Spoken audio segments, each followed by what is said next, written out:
ময়মনসিংহের ভালুকা উপজেলায় ধর্ম অবমাননার অভিযোগকে কেন্দ্র করে গার্মেন্টস শ্রমিক দীপু চন্দ্র দাসকে নির্মমভাবে হত্যার ঘটনায় দেশজুড়ে নিন্দা ও ক্ষোভের সৃষ্টি হয়েছে। তিনি পায়োনিয়ার নিটোওয়ার্স বিটি লিমিটেড কারখানায় কর্মরত ছিলেন।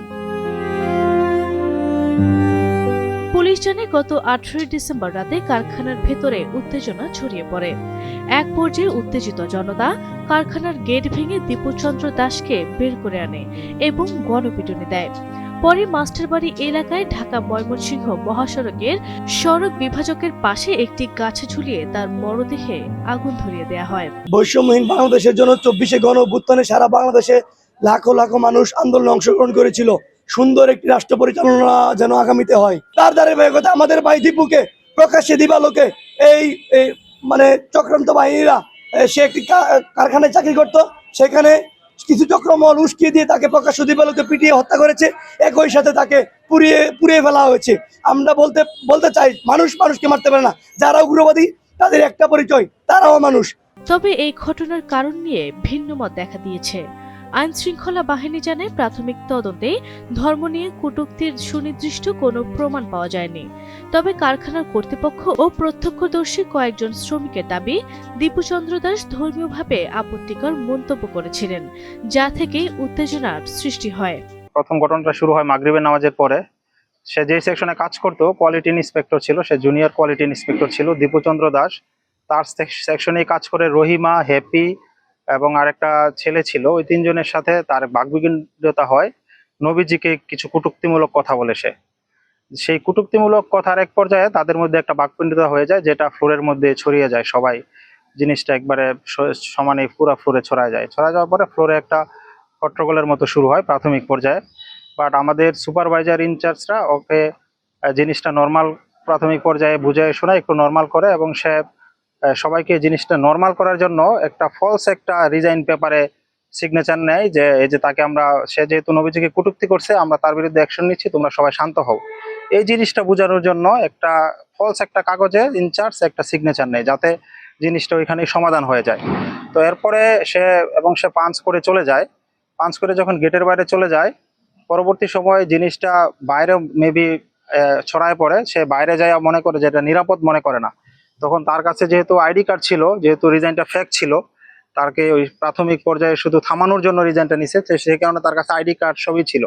সে বাইরে যাওয়ার পরে সে নিরাপদ মনে না করার পরে আবার ফ্যাক্টরির ভিতরে প্রবেশ করার পরে দেখা যায় যে 7:10-এর দিকে সে আবার ফ্লোরের ভিতর যখন হাঁটতে থাকে, তখন আবার লোকজন এই জিনিসটা আবার লক্ষ্য করে আবার দলবদ্ধ হইতে থাকে ফ্লোরের লোকজন, এবং তাকে জিজ্ঞেস, এবং এক পর্যায়ে যখন জিনিসটা বয়ে যায়, তখন আমরা ফ্লোর থেকে তাকে সরাই নিয়ে আসি, এবং সাথে সাথে আমরা প্রশাসনকে ইনফর্ম করি বিষয়টা, যে আমাদের এখানে এরকম একটা নবীজিকে কটূক্তিমূলক করার কারণে একটা গন্ডগোল বেঁধে গেছে, যেটা আমরা পুলিশ, ইন্ডাস্ট্রিয়াল পুলিশ, থানার পুলিশ সবাইকে আমরা জানানোর পরে যেহেতু জিনিসটা আমাদের আউট অফ কন্ট্রোল হয়ে গেছে, আমরা ওনাদেরকে জানাই।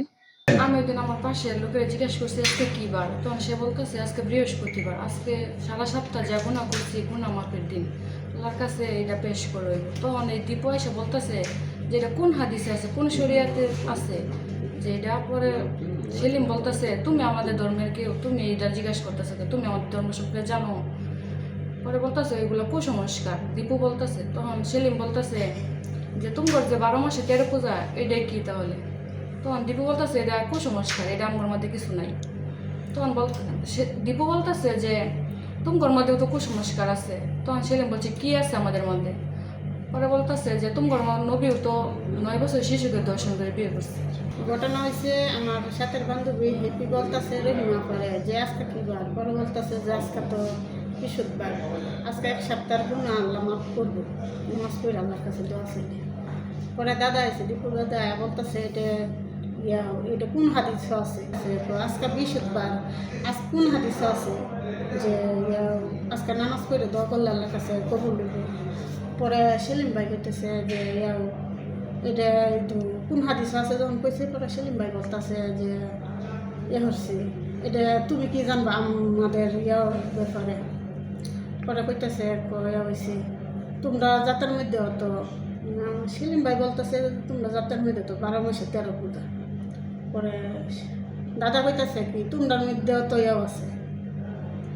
পরে বলতেছে কত তোমরা 9 বছরের শিশুর দংশন করছে, পরে পরে বিয়ে করছে। এই ঘটনার ব্যাপক চাঞ্চল্য সৃষ্টি হলে পুলিশ তদন্ত শুরু করে। এখনো পর্যন্ত ঘটনায় জড়িত থাকার অভিযোগে 12 জনকে গ্রেপ্তার করা হয়েছে। সোমবার গ্রেপ্তারকৃতদের আদালতে হাজির করা হলে বিচারক প্রত্যেকের বিরুদ্ধে 3 দিনের রিমান্ড মঞ্জুর করেন। পুলিশ জানিয়েছে ঘটনার পেছনের প্রকৃত কারণ, পরিকল্পনা এবং জড়িত অন্যান্যদের শনাক্ত করতে তদন্ত চলছে।